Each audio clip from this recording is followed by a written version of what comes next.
অন্তর দিয়ে প্রত্যেক দিনের দায়ীকে মহব্বত করব, যারা দিনের দাওয়াত দেন। আমি একবার চট্টগ্রামে গেছিলাম। চট্টগ্রামে হঠাৎ করে গেছিলাম বিশ্ববিদ্যালয়ের কাজে। হঠাৎ কিছু তরুণেরা কিছু প্রোগ্রাম করলাম। একটা প্রোগ্রামে তরুণরা বেশি ছিল, তাদের বললাম যে তোমরা এমন হও না যে ইমান ইসলামের দাবিটা তোমাদের কাছে ছোট হয়ে যায়। আলেম ওলামা সবাইকে আমরা মহব্বত করব। উদাহরণ হিসেবে বলছিলাম, আমি আমার ব্যক্তিগত কথা বলছি, এটা আপনাদের জন্য, আমি যেটা নিজের জন্য ভালো মনে করি। আমাদের সমাজে অনেক মতভেদ আছে। শেখ আব্দুল আজিজ বাদ, শেখ মোহাম্মদ নাসিরউদ্দিন আলবানী, শেখ আবুল হাসান আলী নদভী রাহিমাহুমুল্লাহ তাআলা আজমাইন সবাই ইন্তেকাল করেছেন। বর্তমান জামানায় যারা আছেন, যেমন শেখ তাকি উসমানী, মুফতি আহমদ শফি, শেখ আব্দুল রাজ্জাক বিন ইউসুফ, শেখ আসাদুল্লাহ আল গালেব, বিভিন্ন ধারার মানুষ, ঠিক না? আমি কিন্তু নাম ধরলাম শুধু বোঝানোর জন্য। প্রত্যেককেই অন্তর দিয়ে পরিপূর্ণভাবে মহব্বত করতে আমার মোটেও কষ্ট হয় না, কারণ আমি জানি তারা দিনের দায়ী, বড় আলেম, তারা দিনের জন্য অনেক খেদমত করেছেন। এর মানে এই নয় যে এই আলেম মাশায়েখদের সাথে আমি শতভাগ একমত, এটা না। দ্বিমত বললাম, আমার বোর সাথে আমার আজীবন দ্বিমত চলে। আল্লাহ আমার কোরআন সুন্নাহ যতটুকু এলেম দিয়েছেন, যতটুকু বিবেক দিয়েছেন, আমি না বুঝে তার কাছে একমত হতে পারি না। কিন্তু আমি তো তার ভিন্ন মতের অধিকার কেড়ে নিতে পারি না। কাজেই আলেম যে ধারারই হন না কেন, তার কোন কোন মাসআলা, কোন কোন লেখা, এমনকি অনেক কিছু লেখাকে বেদাত, খুব খারাপ কষ্ট লাগে যে এরকম একজন আলেম এই কথাটা বললেন, লেখলেন, খুব কষ্ট পাই। কিন্তু এই কষ্ট পাওয়ার কারণে তার প্রতি আমার ভালোবাসার ঘাটতি হয় না। কেন হয় না? এটা একটা সহজ উদাহরণ দিয়ে বোঝানোর চেষ্টা করি। যে মনে করেন একটা ময়লা, গুয়ের টুকরো। আমি গোবরও বললাম না, গোবর নাপাক কি পরিমাণ, এটা নিয়ে একতেলাপ আছে। আর আপনারা বলবেন যে গুয়ের টুকরো, মনে করেন এটা শুকনো গুয়ের টুকরো, যদি আমার কাছে একজন এনে দেয়, আমি বলবো এটা কি? নাপাক। নাপাক বলবো, নাপাক। এই নাপাক গুয়ের টুকরোটা যখন এই গ্লাসের ভিতরে বা এক জগ পানির ভিতরে ফেলা হবে, তখন এটাও নাপাক, পানিটাও।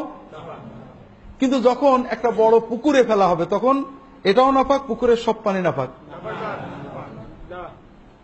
এই নাপাক জায়গাটুকু বাদে, এই টুকের সাথে জড়ানো পানি বাদে অন্য জায়গায় আমরা গোসল করি, গালেও যাই, খেয়েও ফেলি, তাই না? আবার এই নাপাকের টুকরোটা যদি সমুদ্রে, নোনা পানির বঙ্গোপসাগরে ফেলি, খানিক পরে এটা থাকবেই না, ঠিক না? নুনে ওটা শেষ করে দেবে। এটা হলো মুমিন। এটা আমি বলছি না, শাইখুল ইসলাম ইবনে তাইমিয়া রাহিমাহুল্লাহ। যারা ভালো ইসলাম জানতে চাও, অন্তত ইবনে তাইমিয়ার বইপত্র পড়তে হবে, ইংরেজিতেও পড়তে হবে।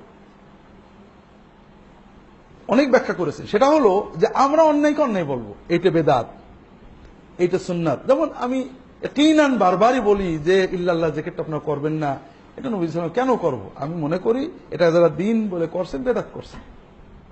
কিন্তু সকল ইল্লাল্লাহ জিকিরকারী কখনোই আমি এক মনে করি না। ইল্লাল্লাহর জিকিরের বেদাতটা যিনি করছেন, তিনি কি শুধু এই বেদাতটাই করছেন না, আরো আমল তার আছে? আছে। মিলাদ, প্রচলিত পদ্ধতির মিলাদ গুলো বেদাত।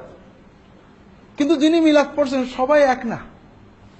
যিনি মিলাদ পড়ছেন শুধু মিলাদটাই করছেন না, আরো কাজ করছেন। আমি তার সামগ্রিক কাজ দিয়ে তার বিচার করব। তিনি কি এই গ্লাস, না জগ, না পুকুর, না সমুদ্র, এটা আমাকে দেখতে হবে। বুঝতে পারছেন না?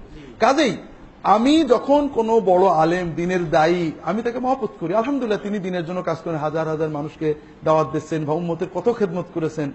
কাজেই তার যখন কোনো মত এমন আসে যেটা আমার কষ্ট লাগে, আমি কষ্ট পাই, এরকম অনেক মত আছে বড় বড় আলেমদের দেখে, কোনোটা বেদাতের পক্ষে, কোনোটা শিরকে দরজা খুলে দিচ্ছে, কোনোটা হয়তো কঠোরতা আছে, আমার খারাপ লাগে। কিন্তু এর মানে এই নয় যে আমি ওনাকে কম মহব্বত করি। আমার আব্বারও অনেক জিনিস আমার খারাপ লাগতো, কিন্তু তার কারণে আমার আব্বার প্রতি আমার অশ্রদ্ধা কোনোদিন আসেনি। এজন্য প্রথম কথা হলো, ভাইরা, আমরা দিনের দায়ীদের, আলেমদের মহব্বত করতে শিখি, তাদের সামগ্রিক খেদমতে। ইবনে তাইমিয়া রাহিমাহুল্লাহ একজন বড় সুফির নামে আল ওসিয়াতুল কুবরা নামে একটা বই লিখেছেন। সুফি ছিলেন, জিকির করাতেন, কিছু বেদাত তার ছিল, কিন্তু তার পক্ষে বই লিখেছেন। তার ভিত্তি হলো যে তার খেদমত বেশি ছিল, তার ভুল ভ্রান্তি কম ছিল, আমাদের মূল্যায়নটা হবে সামগ্রিক কর্মের মাধ্যমে। এটা আমার প্রথম দাওয়াত সবার জন্য, যে আমরা দ্বীনের আলেম ওলামা যারা মাশায়েখরা দ্বীনের দাওয়াত দিচ্ছেন, কাজ করছেন, তাদেরকে মহব্বত করার চেষ্টা করি। দ্বিতীয় হলো সমালোচনার ক্ষেত্রে আমরা কর্মের সমালোচনা করি, ব্যক্তি বা দলের নয়। দাওয়াতের দুটো পদ্ধতি আছে, সব হানাফি খারাপ, আহলে হাদিস না হওয়া পর্যন্ত হলো না। সব আহলে হাদিস খারাপ, হানাফি না হওয়া পর্যন্ত হলো না। সব কমই খারাপ, এই আমার লাইনে না আসা পর্যন্ত সবাই খারাপ। সব, আমি মনে করি এগুলো সব ভুল। সব দেওবন্দি খারাপ না, সব আহলে হাদিস খারাপ না, সব হানাফি খারাপ না, সব খালাফি খারাপ না, দল যে সব জামাতি খারাপ না, সব তবলিগি খারাপ না, এই জেনারেলাইজেশন জিনিসটা একটা ইসলাম নিষিদ্ধ। আল্লাহ কোরআন কারিমে ইহুদি নাসারাদের খারাপ বলার সময় খানিকটা ভালো বলেছেন, যে সবাই খারাপ না, কেউ ভালো আসর ভিতরে। কাজেই আমরা জেনারেলাইজ না করে কর্মের সমালোচনা করব, দল বা ব্যক্তির নয়। আমরা বলবো এই জিনিসটা, আমি যেটা মনে করি সেটা হলো মানুষ বিভিন্ন ধারায় আছে।